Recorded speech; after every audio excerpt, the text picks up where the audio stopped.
honored to invite the panel for the continuation of the same discussion.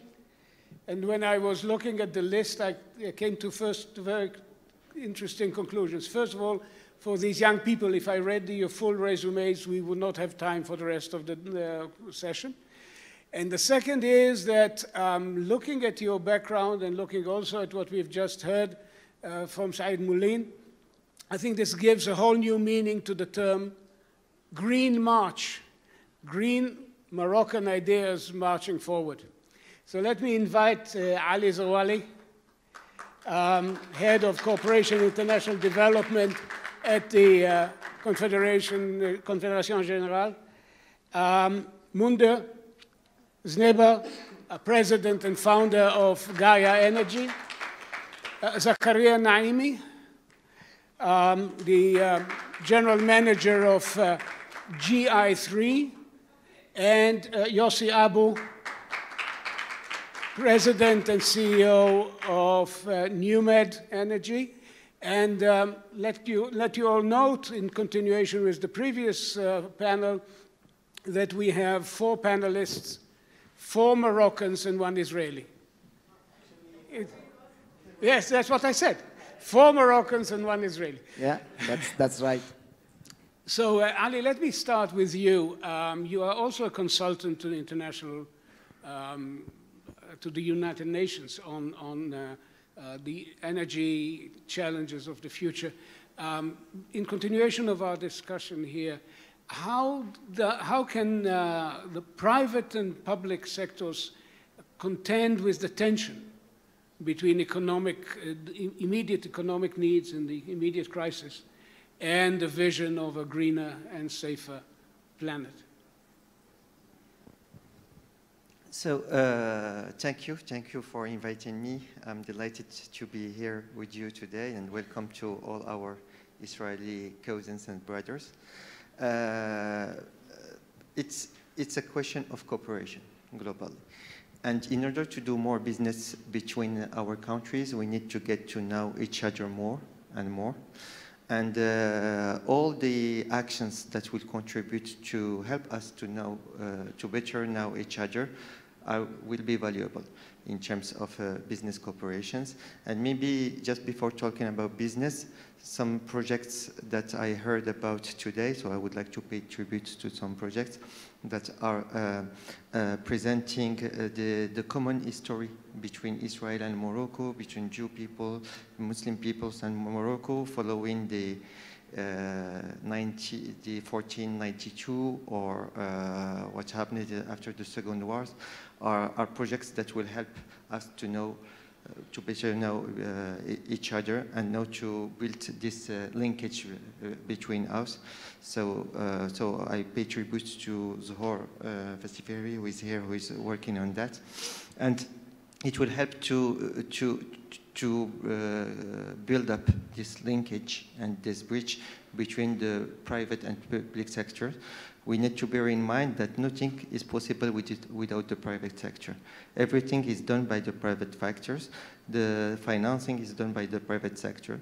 The construction is done by the private sector. So what we call here in Morocco, the PPPs are crucial for the development of renewable energy. What we need to do also is to think how we can further strengthen the cooperation between us.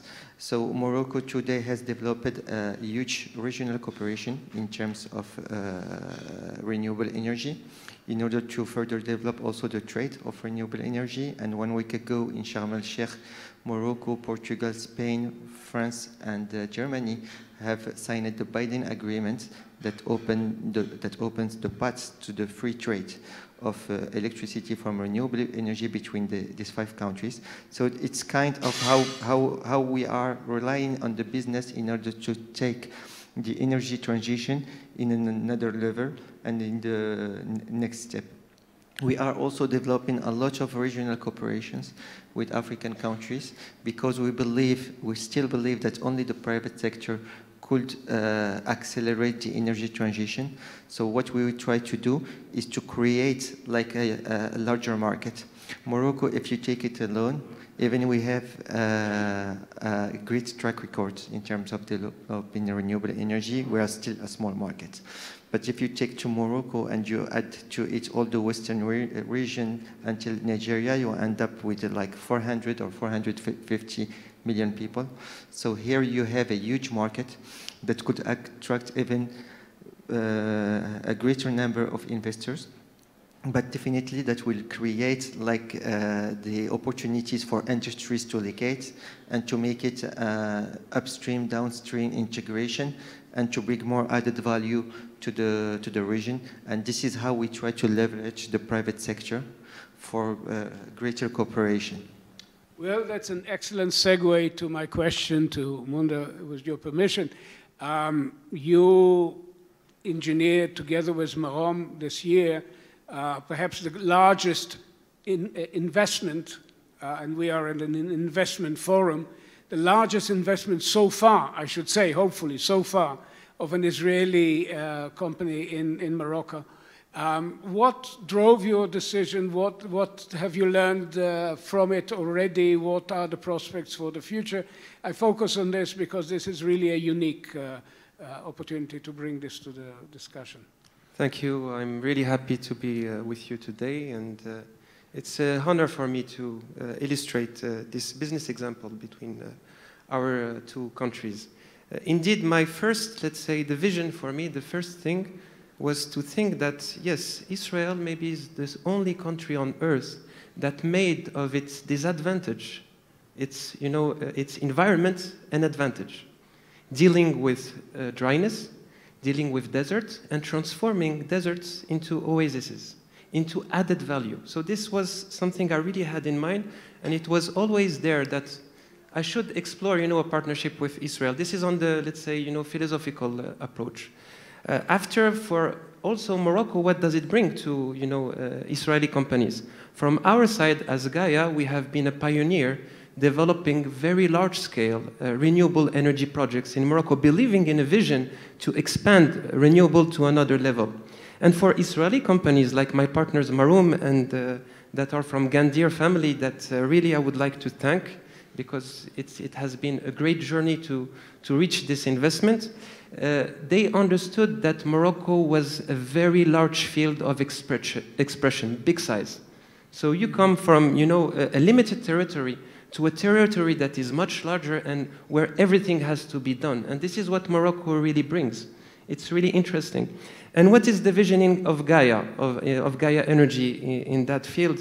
When I started the company in 2009, my first project was a 200 megawatt wind project, and I wanted to export electricity to Spain. This was my vision. I had this, it was a gut feeling, my intuition saying, yeah, I think that Morocco can become a net exporter of energy to Europe. But at that time, I went to Spain, I visited stakeholders, Red Electrica, some industrials. When I came back to Morocco, they told me, you're crazy, it will never happen. So I was the crazy guy trying to do crazy projects. But it seems now that, 12, 13 years after, it's not that crazy. And for this project, I will tell you, I will disclose an information today. We have partnered with the largest energy company of Spain, that is Iberdrola, and we are developing now a private project that will connect the two continents of 900 megawatts, and we have the offtake. So you see, we are at the verge of a change of paradigm. So we're switching, from a fossil fuel era to renewable technologies that can bring the change today, especially with green hydrogen and export of massive green electrons. And I believe my vision as a Moroccan patriot, first, as an entrepreneur, is really to place Morocco on the top list, because it's a global competition today. We have other countries competing. We have Australia, we have Chile. You have seen in COP how many MOUs Egypt has signed, to produce massive projects to export green hydrogen and derivatives to Europe. Morocco can be one of the leading countries. And this is really my vision and my belief. And so in that field, the cooperation between our two countries is really valuable. I don't know if you have seen the press, but we have signed a very interesting partnership with a company called H2Pro, in Sharm el-Sheikh, H2 Pro has the most disruptive and original and breakthrough technology in electrolyzers. And they want to build their gigafactory here in Morocco.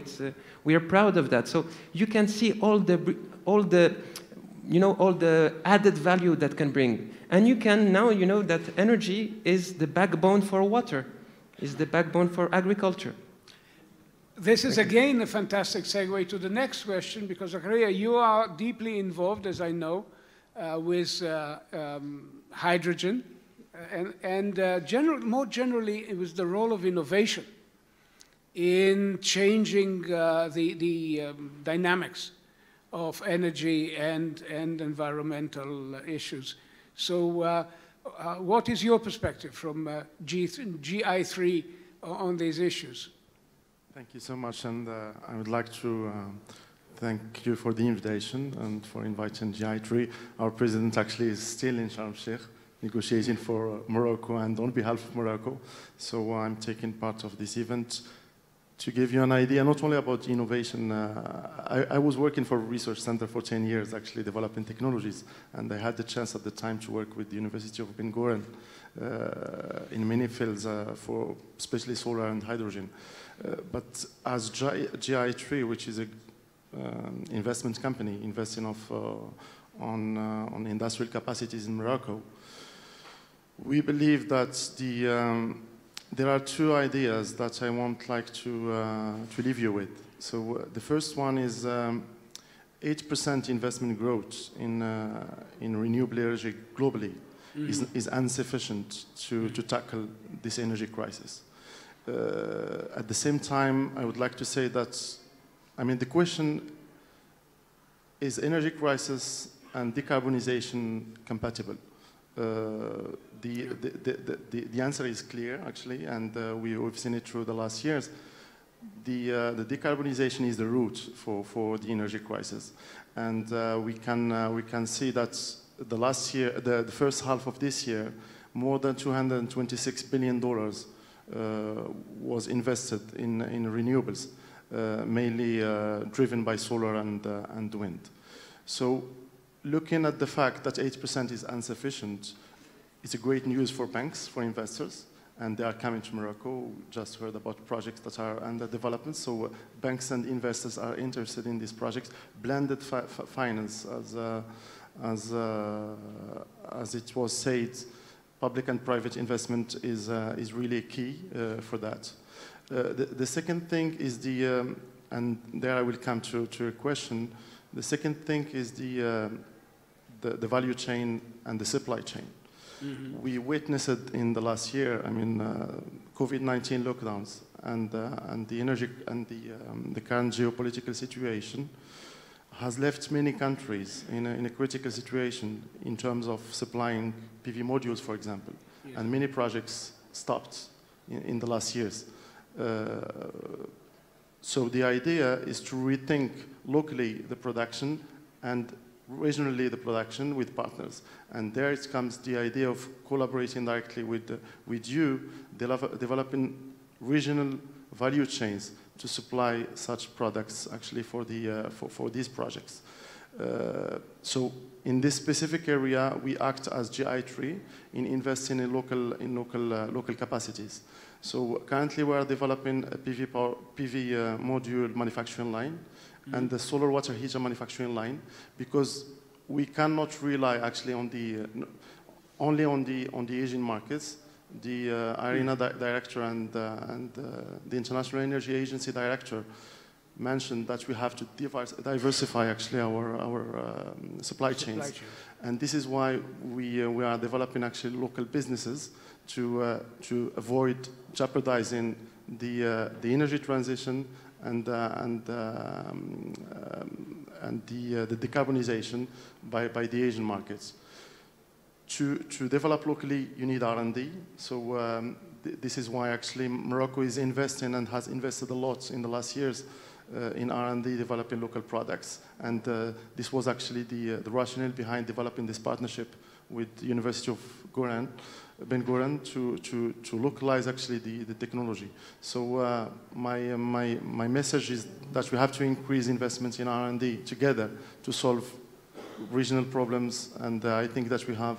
Well, I heard about the weather conditions, so we have similar issues, and I think that we have many opportunities to work on R&D and innovation together.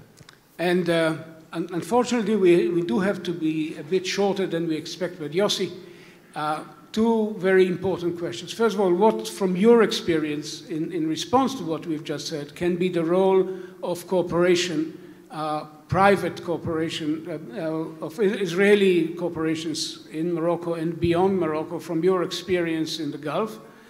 And also, what could be and should be the role of government in all of this? Yeah, thank you very much. Excited to be here. Akhshbarkum, really feel home.